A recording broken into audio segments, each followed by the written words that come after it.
Super Cobertura. Boa tarde, Laura. Boa tarde, Rodrigo. Isso mesmo, a equipe do STL já está preparada para o julgamento de amanhã. Exatamente. Boa tarde para você que mora nesse país em que um ex-presidente da República, cujos apoiadores, cujo filho, na verdade, eles diziam que poderiam fechar o Supremo Tribunal Federal com um cabo e um soldado. Pois bem, essa gente vai a julgamento a partir de amanhã lá no Supremo, que eles achavam que seria fechado com a implantação de uma ditadura. São as voltas que a história dá. Pois bem, amanhã começa na primeira turma lá do Supremo Tribunal Federal, começa o julgamento do chamado núcleo crucial do golpe, né? Podem se tornar réus Bolsonaro e outros 7 assessores, apoiadores, ex-ministros. Vamos dar uma passada rápida aqui. O núcleo crucial do golpe, segundo a Procuradoria-Geral da República, essa é a turma que vai a julgamento a partir de amanhã. Atenção, é o recebimento da denúncia por enquanto, não é o julgamento final. O Supremo, a primeira turma, vai dizer, eles viram réus ou não viram réus? Jair Bolsonaro e mais 7 estão por aqui. Nós temos um quadro, uma arte, detalhando o chefe da trama, segundo a Polícia Federal e segundo a Procuradoria-Geral da República. O chefe da trama, Jair Bolsonaro, ex-presidente da República, promoveu ataques ao sistema eleitoral, inclusive para embaixadores estrangeiros dentro do Palácio, atuou na edição da versão final do decreto golpista, tudo isso segundo a investigação da polícia, tá? Pressionou militares a aderir ao golpe de Estado ainda em 2022, interferiu em relatório das Forças Armadas sobre as urnas eletrônicas e tinha conhecimento de plano para assassinar autoridades. Ele tinha conhecimento, segundo a Polícia Federal, do plano de que, se necessário, matariam Alexandre de Moraes, Lula e Alckmin, que àquela altura já estavam eleitos, e o Alexandre de Moraes, que era o presidente do TSE. Além do chefe da trama, quem é mais que vai a julgamento a partir de amanhã na primeira turma do STF em Brasília? Está aqui, o núcleo do golpe. Alexandre Ramagem, deputado federal, ex-diretor da ABIN, diretor-geral, chefe da ABIN, acusado de prestar auxílio direto a Bolsonaro na deflagração do golpe. Almir Garnier Santos, o almirante Garnier. Ele foi chefe, o comandante-maior da Marinha Brasileira, acusado de aderir ao plano golpista numa reunião com chefes das Forças Armadas. O Bolsonaro perguntou para os 3, quem está comigo no golpe? E segundo a investigação, o Garnier foi o que disse, eu vou. Os outros 2 não teriam topado aderir. Ele também está no núcleo. Anderson Torres, ex-ministro da Justiça e ex-secretário de Segurança do Distrito Federal no dia 8 de janeiro, mas ele tirou licença, Deixou a bomba estourar, literalmente. É acusado de mentir sobre as urnas, de fechar rodovias no dia da eleição, já que a Polícia Rodoviária Federal estava sob a guarda dele. Ele era o ministro da Justiça naquele dia do segundo turno, quando o bolsonarismo tentou impedir muita gente de votar. O núcleo do golpe, tem mais gente, tem mais 4 que nós vamos agora virar a página e mostrar. Vamos lá, gente, rapidinho aqui. A próxima página aqui que mostra os golpistas. Aqui, Augusto Heleno, general da reserva, ex-ministro. Paulo Sérgio Nogueira, general da reserva, ex-ministro da Defesa. Braga Neto, general da reserva, e foi o vice na chapa derrotada, e um articulador do golpismo está preso, o Braga Neto. Vai para julgamento preso. E para completar o núcleo do golpe, o Mauro Cid, ajudante de ordens, que fez uma delação premiada e tem uma importância estratégica porque conhecia de perto tudo que se passava dentro do palácio. Quem é que vai fazer o julgamento? Rapidinho, a gente já vai chamar a Heloísa Vilela, que está lá no STF. Mas primeiro, quem é que vai julgar? Os 5 ministros nós temos aqui, a primeira turma do STF. Eu vou trazer os nomes, então, Alexandre de Moraes, que é o relator, a Carmen Lúcia, o Cristiano Zanin, o Flávio Dino e o Luiz Fux. São os 5 ministros que vão fazer o julgamento. Já já nós vamos a Brasília. Laura Couto, você pode complementar aqui, então, as informações para a gente, por favor. Rodrigo, nos bastidores, os ministros e assessores jurídicos do Supremo enxergam essa etapa como um teste relevante para a resistência institucional diante dessa possível escalada de ataques ao judiciário. Então, a sessão de amanhã é vista como um momento chave para medir o comportamento das defesas, a postura do tribunal e como o público vai receber essa denúncia e esse julgamento. E segundo apurou uma reportagem do ICL, a expectativa é de que algumas defesas adotem um tom agressivo com foco em discursos políticos e ideológicos. Rodrigo. Muito bem, a gente vai saber tudo isso amanhã. Vamos transmitir ao vivo o julgamento da primeira turma aqui no ICL, com toda a nossa equipe de analistas, colunistas e repórteres que estão a postos também lá em Brasília. Nós vamos agora para a Praça dos Três Poderes, em frente ao prédio do Supremo Tribunal Federal. Está a nossa colega, a minha colega, Heloísa Vilela. Heloísa, você pode trazer para a gente os preparativos? Eu estou vendo que tem cerca, né? O ICL Notícias Primeira Edição já trouxe alguns detalhes. O que você pode dizer aí para a gente? Como é que está preparado o esquema no STF para o julgamento? Olha, boa tarde, Rodrigo. Olha, a preparação, a gente vê algumas coisas e outras são invisíveis, porque existe uma preocupação muito grande com a segurança cibernética.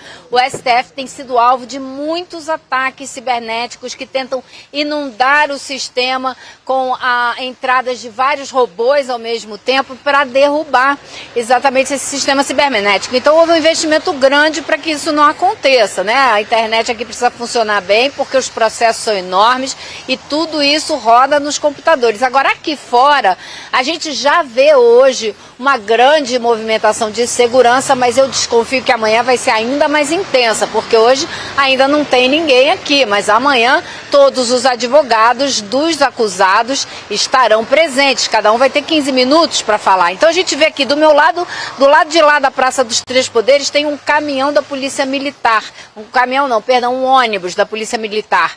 Tinham 2 hoje de manhã. Tem um carro aqui na minha frente, tem uma outra van aqui do meu lado, tem um carro que fica ali no gramado do Congresso Nacional, tem policiais estacionados ali no estacionamento do STF, ou seja, está cercado de segurança aqui. A gente já foi abordado hoje 2 vezes por equipes de segurança que vieram saber o que a gente estava fazendo, muito educadamente, perguntar o que a gente estava fazendo aqui, que matéria a gente ia fazer, enfim. Então, a segurança não vai faltar, viu, Rodrigo? Porque esse é um investimento que o STF vem fazendo desde 2018, porque quando era candidato, o Bolsonaro já atacava o STF. Então, isso é um investimento que o STF já vem fazendo, viu, Rodrigo? Exatamente, Heloísa. Você pode trazer para a gente, você trouxe aí o esquema de segurança, como você bem disse, tem uma parte que é invisível e é melhor que seja assim, né? Porque aí você não dá a dica para quem eventualmente queira aprontar alguma coisa.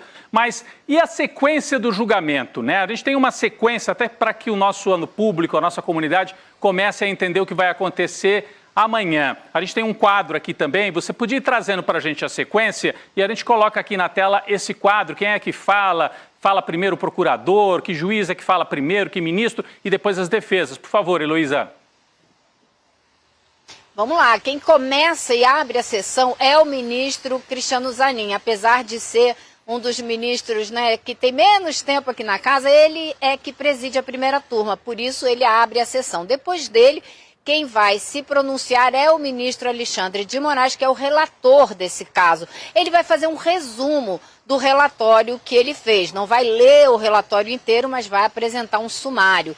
E depois dele, o Procurador-Geral da República, Paulo Gonet, terá 30 minutos para fazer a sustentação oral da acusação. Ou seja, ele é que vai explicar em mais detalhes por que esses 8 indiciados, essas 8 pessoas, devem ser transformadas em réus desse processo que vai começar aqui no STF.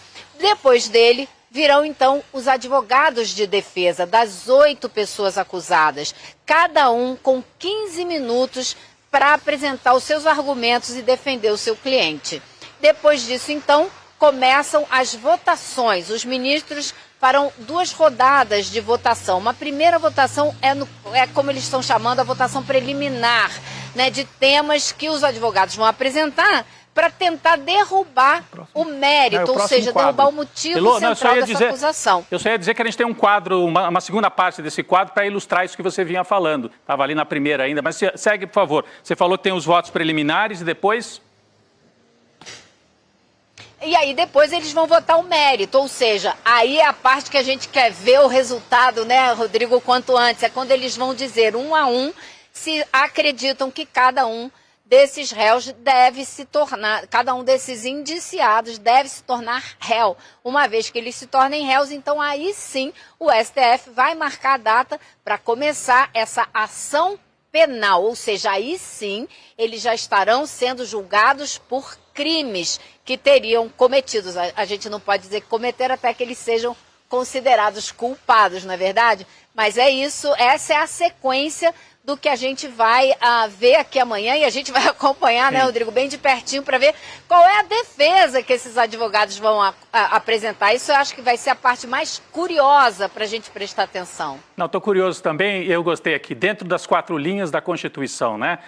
O bolsonarismo falava em fechar o Supremo com um cabo e um soldado e amanhã vai a julgamento lá no Supremo que eles diziam que seria fechado, né? E o Bolsonaro dizia, dentro das 4 linhas da Constituição, será julgado dentro das 4 linhas da Constituição. Já volto com você, Heloísa, porque a Laura Couto, da nossa redação, tem alguns detalhes sobre a defesa do Bolsonaro, depois a Heloísa vai comentar também. Laura, é com você, então, para trazer esses detalhes sobre a defesa, né? A Heloísa dizia que está curiosa para ver quais vão ser os argumentos, né? Você já pode adiantar alguma coisa para a gente? Rodrigo, a defesa do Bolsonaro vai basicamente alegar falta de provas, de que a denúncia da PGR traz múltiplas narrativas que são contraditórias entre si, de que os fatos do 8 de janeiro não se relacionam com os fatos anteriores, de que não há provas ligando o ex-presidente ao 8 de janeiro, muito menos de que ele direcionou, ordenou ou planejou a tentativa de golpe. Além disso, eles vão alegar de que os discursos e lives que o Bolsonaro fez e também nas reuniões com os militares não seriam atos de execução e que por isso não poderiam ser enquadrados como crime, Rodrigo. Bom, são os argumentos que a Laura traz aí para a gente, a expectativa de que sejam apresentados pelos advogados. Eu vou voltar então lá para Brasília, porque a Heloísa queria comentar isso, né, Elo? A expectativa em relação à defesa dos acusados de Bolsonaro e dos outros também. Nós temos aí 3 generais acusados, né? Um almirante. Heloísa, o que você pode trazer para a gente em relação a isso? Olha, Rodrigo, tem vários fatos aí interessantes, argumentos que são curiosos. Por exemplo, vai causar muito impacto, eu acredito, se for repetido aqui no tribunal, a argumentação que já apresentou o ex-ministro da Defesa de Bolsonaro, o Paulo Sérgio Nogueira. Por quê? O advogado dele diz que Paulo Sérgio Nogueira atuou o tempo todo para tentar impedir a tentativa de golpe. Então ele dizia que tentou impedir que Bolsonaro apostasse ou anotasse ou assinasse embaixo de uma doideira. Foi assim que ele se referiu à tentativa de golpe. Se ele fizer isso, ele vai dar argumento para acusação contra todos os outros indiciados, não é verdade? Então, acho que isso vai ser muito interessante. E outro ponto que eu acho que pode ser curioso é a falta de memória do Alexandre Ramagem, né? O ex-diretor da ABIN, que foi responsável por criar aquela ABIN paralela que ficou monitorando pessoas, né, sem ter o direito, que ficou divulgando fake news. Ele aparentemente não consegue se lembrar como um documento encontrado no computador dele, dentro da casa dele, foi para lá e era um documento que era uma lista de pessoas a serem monitoradas. Então, assim, casos curiosos que a gente vai ter que acompanhar daqui, viu, Rodrigo? Muito bem, Heloísa. Daqui a pouco você volta ainda nesta edição do ICL Urgente, porque a gente tinha outros 2 julgamentos de bolsonaristas acontecendo no Supremo, mas eles foram interrompidos. Então, daqui a pouco a gente volta a Brasília